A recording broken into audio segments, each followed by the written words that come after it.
తమిళనాడులోని మధుర మీనాక్షి అమ్మ దేవాలయం. మదురైలోని మీనాక్షీదేవి ఆలయం వైగై నది దక్షిణ ఒడ్డున ఉన్న చారిత్రాత్మక హిందూ దేవాలయం. ఈ దేవాలయం పార్వతి అనగా మీనాక్షి, ఆమె భర్త శివునికి అంకితం చేయబడినది. దీనికి సుందరేశ్వర్ అని పేరు. ఈ ఆలయం 2500 సంవత్సరాల పురాతన ఆలయం. తమిళ ప్రజలకు ఇది ఒక ముఖ్యమైన గుర్తు.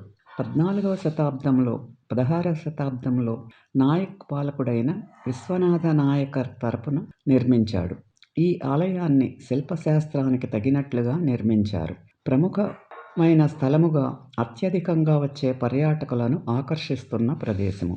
ప్రతి సంవత్సరము జరిగే 10 రోజుల మీనాక్షి అమ్మ శ్రీకళ్యాణ ఉత్సవాలు ఏప్రిల్ మే నెలలో జరుపుకుంటారు. ఇది లక్షల మంది భక్తులను ఆకర్షిస్తుంది.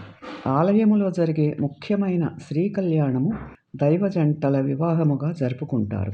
దక్షిణ భారతంలో స్త్రీల యొక్క ఆధిపత్య వివాహానికి మదురై వివాహం అని పిలుస్తారు. 10 రోజుల పండుగను అవని మూల ఉత్సవం అని పిలుస్తారు. సుందరేశ్వరునికి ఇది అంకితం చేయబడినది.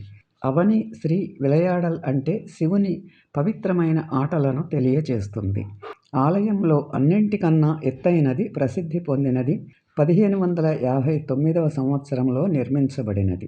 మారవర్మన్ సుందరపాండ్యన్ చేరి నిర్మించబడిన తూర్పు గోపురం 1216, 1238 మధ్యకాలంలో నిర్మించబడినది. ఇది తూర్పు గోపురం.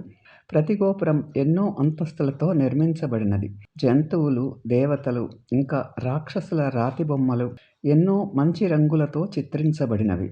వెలుపలి గోపురం ప్లాస్టర్ బొమ్మలతో పిరమిడ్ టవర్లా కనపడుతుంది.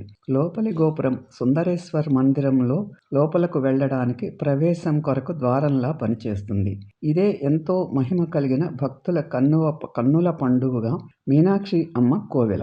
ఈ వీడియో మీకు నచ్చితే లైక్ చేసి సబ్స్క్రైబ్ చేయండి. Please subscribe my channel.